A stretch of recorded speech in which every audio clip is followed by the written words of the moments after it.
Ẹ̀yin olólùfẹ́ Olúyinká TNT, ẹ kú dédé wòyí, ẹ kú bójú ọjọ́ ṣe rí. A ní ẹ̀yin ọkùnrin ò gbúdọ̀ máa rin gbogbo okó sínú òbò obìnrin. Okó tẹ́ bá fẹ́ dó obìnrin, tẹ́ bá ti jẹ́ kí gbogbo ara oko yín kó wọnú òbò obìnrin, okó yẹn ò lálùbáríkà ni. Okó tó bá lálùbáríkà tó bá le dáadáa, tó bá ń dó obìnrin lọ́wọ́, wàá fi space ilẹ̀ díẹ̀ láti máa trust. Bẹ̀ tí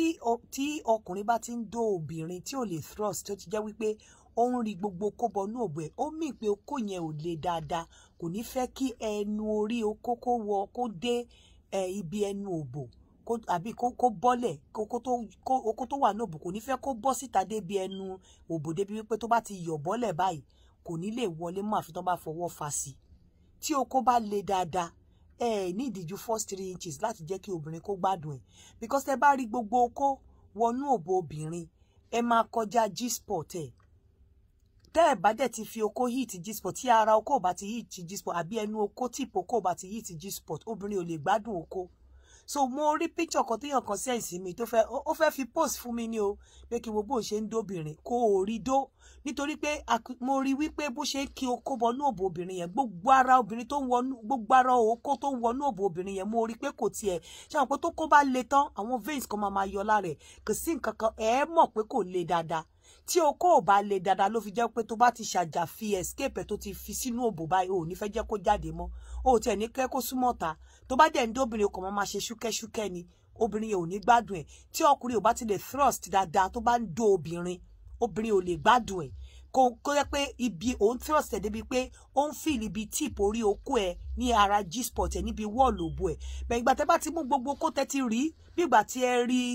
igi bọnú wò tẹ́ wá rí gbogbo ẹ̀ tẹ́ gbá sí tán, obìnrin yẹn ò lè gbádùn ẹ̀, kò torí òbò ò ní ráyè breathe sára okó. Wọ́ọ̀lù òbò gan ò ní gbádùn okó tó fi sínú òbò. So tí ọkùnrin bá fẹ́ fi okó sínú òbò kó gbúdọ̀ rí gbogbo ẹ̀ sínú ẹ̀ tán. Ìwọ ọkùnrin tó fìpò fẹ́ impress mi, tó kórun sókó bí igbó orú mọlẹ̀, tí ẹni tó ń dó náà tó fi irun téńté sórí òbò bíi tàwọn alárí Krishna, ìyẹn ò yí pé sí gbádùn kankan bẹ́ẹ̀, ó irritate mi ni, nítorí pé tẹ bá ká sọ pé okó lélẹ̀, gbogbo nǹkan tó máa wọnú okó ògbúdọ̀ tó máa wọnú òbò ju ẹ̀jú báyìí, ẹnìkankan tó bá kàn fẹ́ ṣàkárá ni wàá tì í sí tán. But tó bá ti kọjá first 3 inches, obìnrin kò ní hit G-spot, obìnrin kò dẹ̀ ní gbádùn ẹ̀. So tẹ́ bá ń dó obìnrin, láti tẹ́ bá rí gbogbo okó sínú ẹ̀, okó tó máa ń rí gbogbo ẹ̀ sínú òbò, okó tí kò láyọ̀ lé, okó tí kò lálùbáríkà, okó tí kò ní anointing débi wípé tó bá ti rí sínú ẹ̀ báyìí, wọ́n fi tolúwa nílẹ̀ àti ẹ̀kún ẹ̀yìn rí sínú ẹ̀ ní Psalm 24. Wọn ò wá ní fẹ́ jẹ́ kó jáde, wọ́n ya ka sínú ẹ̀ bẹ́ẹ̀. Wọ́n máa ka sínú ẹ̀ bẹ́ẹ̀ nítorí tó bá lọ jáde tí ẹnu tìpẹ́ bá súnmọ́ ẹnu òbò lásán tó yọ jáde, àti dá padà sínú òbò yẹn wàhálà nítorí ó máa rọ lẹ́sẹ̀kẹsẹ̀ ni. So okó tó bá le dáadáa, wọ́n ń rí gbogbo ẹ̀ sínú òbò kóbìnrin tó gbádùn ẹ̀, torí kó máa move gan, kóbìnrin máa feel ẹ̀ bí igi nínú òbò ẹ̀yẹn gan, ìyẹn gan ló fi ń gbádùn ẹ̀. Bẹ́ẹ̀ okó tẹ́ ẹ rí mọ́, ẹ rí gbogbo ẹ̀ sínú òbò tí ẹ pẹ́ yín gangan, ní lè move, ẹ máa ṣe ṣúkẹ́ṣúkẹ́ ni, obìnrin ò lè enjoy ẹ̀. So tẹ́ bá máa dó obìnrin, àwọn kì í rí gbogbo okó sínú òbò obìnrin. Ẹ bá ti rí gbogbo okó sínú ẹ̀ tó wá di pé kò sí space láàrin, ẹ wá pẹ̀ mọ́ báyìí, ẹ wá bẹ̀rẹ̀ sí ní ṣe báyìí, ìgbádùn wo ló wà ńbẹ̀? Ẹ wá pẹ̀ mọ́, at least wá tí ẹ sì máa move, kí space yẹn sì lè wà, tẹ́ pé tó bá ń thrust, obìnrin á máa feel movement yẹn. Tó bá ń thrust, obìnrin á máa feel orí okó ẹ níbi G-spot ẹ. Bẹ́ẹ̀ kò sí movement, o kàn wá bẹ̀rẹ̀ sí ní ṣe báyìí, o kàn ń lọ chúkúchúkúchúkú, because o mọ̀ wípé tó bá yọ padà tí ẹnu ibi fẹ́nu náà mẹ́ tó bá rọra yọ padà sí ẹnu òbò báyìí, tó bá yọ ọbọ báyìí, wàá máa fọwọ́ fa sí ni, kò dẹ̀ ní le mọ́. So kò sí gbádùn kankan. Ìwọ tó send fídíò sí mi ibi tó ti ń dóbìnrin, èmi ò rí nǹkan kan tó ṣe, mi ò rí action kankan. Gbogbo fùrọ̀ obìnrin tó send gan, gbogbo abẹ́ òbò ẹ̀, gbogbo ẹ̀ ní kòkòrò ti jẹ. Gbogbo ìbòtọ̀ obìnrin yẹn, gbogbo ibi tán ẹ̀ ní kòkòrò ti jẹ tán. Obìnrin yẹn wá dá irun sí orí òbò bí irun àwọn alárí Krishna, nígbà tó bá fi irun kékeré sí àárín orí àbí síbi ẹ̀yìn. Ìwọ ọkùnrin náà, ó wá kó irun sí inú ojú òbò bí ògúfe tí wọ́n fi ń pa iléyá. Bí ìgbà tí àwọn ògúfe tó líkì mi tán nírùngbọ̀n yẹn, ó wá kórun sínú okó, ó kórun sínú okó bí ògúnfe tó fi ń pa léyà ó wá send yẹn sí mi ó do ọmọbìnrin yẹn dáadáa torí wípé kí ni gbogbo kó lórí bọnú òbò ó ráyè move gan ó jókòó bí ẹni tí wọ́n fún ní handcuff tán so handcuff lọ́wọ́ tán ní kó má move ní bí ìgbà tán ṣẹ̀ṣẹ̀ mú olè tán interrogate bẹ́ẹ̀ ló ṣe jókòó ń do obìnrin yẹn kò lè gbádùn ẹ̀ obìnrin yẹn náà jókòó aṣọ gan kò káṣọ sókè ó kàn jókòó ní gbogbo furu ẹ̀ gbogbo itan ẹ̀ báyìí ni kòkòrò ti jẹ àwọn irú àwọn òbò tá máa ń sọ pé ó máa ń ní papilloma nìyẹn gbogbo ẹ̀ ní dúdú spot àwọn abo tó máa ń dàbí spot àwọn apps yẹn gbogbo ẹ̀ ló wà nínú òbò ẹ̀ ó wá irun ẹ̀ kékeré lórí òbò wá fi sí bíi ti àwọn alárí kírísà ìwọ náà wá kórun ọkùnrin náà bá kórun sẹ́pọ̀n bíi ti àwọn ògúnfe tó fi ń pa léyà ó wá mú gbogbo kó wá rí bọ kìíní kò tiẹ̀ jẹ́ kókó dídó wùyàn dó tẹ bá fẹ́ dó obìnrin wọn ń rí gbogbo kó mọ́nú òbò obìnrin wọn kì í rí gbogbo kó mọ́nú òbò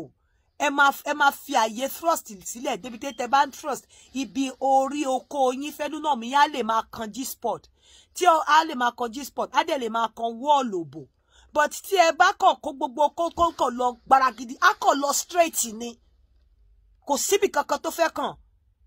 oko eléyìí tó tiẹ̀ tún sẹ́ndì sí mi tún kéré ó kàn máa lọ straight bí afọ́jú tí ó mọ̀nà tó ń lọ tó ń fi gírìn tó fọ̀pá rìn ni ó kàn máa lọ straight sínú òbò ni kò ní kan anywhere òbò náà tó dẹ̀ làálẹ̀ tẹ kó gbogbo kíní ẹ kó gbogbo okó sí ẹ jẹ́ kó òbò lè breathe sí ara oko ẹ jẹ́ kí ara oko gan kó lè fíìlì wọ́ọ̀lù òbò tẹ bá ń dó obìnrin ó bá yẹ ẹ máa sọ pé báwo ni ó máa sáfókò nígbà tẹ bá rí gbogbo okó bòbò tí ò fíìlì oko yín lára wall kò fíìlì oko yín níbi G-spot tó bá wá pàdé ọkùnrin kan tí yẹn kọ̀ rárá kọ́kọ́ fi tíìpù oko ṣeré lórí òbò ẹ̀ tá a ti sì tá a tún sáré yọ ìyẹn á wá máa da ọpọlọ obìnrin yẹn rú ẹ wá ló máa rántí yín báwo ló ṣe fẹ́ rántí yín kò lè rántí yín ọ̀pọ̀lọpọ̀ yín lẹ̀ ń dóbò ẹ̀ mọ techniques tó fi ń dóbò ẹ̀ ní techniques ẹ̀ ní style ẹ̀ kàn máa pẹ́ technique yín kò sí nǹkan kan ní style ẹ kàn máa ṣe gbúrúgúdú ẹ kí mú gbogbo yín bá ṣe gùn tó lẹ máa ṣe rọ́sóbò ìmí òkú ògùn ṣùgbọ́n ó ti mọ̀ pé kóun ò lálùbáríkà kò le dáadáa okó tí ò bá le dáadáa náà ń rọ́sóbò bẹ́ẹ̀ pé jẹ́ ń kẹ́sí májò jábọ́ o májò yọ o jẹ́ ń kẹ́sí o tó jẹ́ pé ńgbà tó bá máa ní pé òun thrust báyìí wà á rí pé okó yẹn máa fold níbi ìsàlẹ̀ àwọn okó tí ò le dáadáa ló máa ń fold wọ́n á máa fold á máa fold nísàlẹ̀ tẹ́ pé á wá rọ̀ níbi tíìpù ibi ẹpọ̀n báyìí a máa ní má jẹ́ kí ẹpọ̀n mi fọ́ o á wá máa fold mẹ́pọ̀n ẹ okó á máa fold mẹ́pọ̀n nsàlẹ̀ àwọn okó tí ò le dáadáa náà fi ń dóbò bẹ́ẹ̀ tó bá ti ń rọ okó sóbò tó ti ń kún lóbò tẹ́ ẹ̀ ti ní space ẹ fẹ́ kó yọ bọ́ lójijì nítorí tó bá yọ bọ́ àti fa sí alágbára kẹ lọ jókòó jẹ ìwọ tó ń sẹ́ndì ẹ̀ sí mi má lọ clean up gbogbo ẹ̀yin tẹ máa ní korokoro níbi ìtàn àwọn kúrú náà tẹ́ ẹ̀ níbi ìtàn yẹn kò ní jẹ́ kókó gan máa le gbogbo òbò tó sẹ́ndì sí mi pẹ̀lú ẹni tó ń dó lọ́wọ́ gbogbo òbò yẹn ni kúrú náà ti jẹ tán gbogbo òbò yẹn ni kúrúkúrú ti jẹ tán gbogbo òbò yẹn ló dàbí ìgbà tí wọ́n bá ń pa eégbọn lára ajá ẹ lọ ṣàtúnṣe ó dọ̀tí dẹ̀ni kan tún kàn trend o ìwọ obìnrin tí ọkùnrin bá ti fẹ́ dú ẹ tó bá ti sọ pé jẹ́ kí n ya fídíò náà mi ní fojú ẹ sí ó lè má fojú ẹ sí lóòótọ́ bọ̀ tó bá ti ya òbò ẹ tó ti ya yín pọ̀ níbi tẹ́ ti ń dóra yín lọ sórí porn site ni nǹkan tí wọ́n dẹ̀ ń ṣe ń sin nìyẹn mú gbé sí yín létí ni o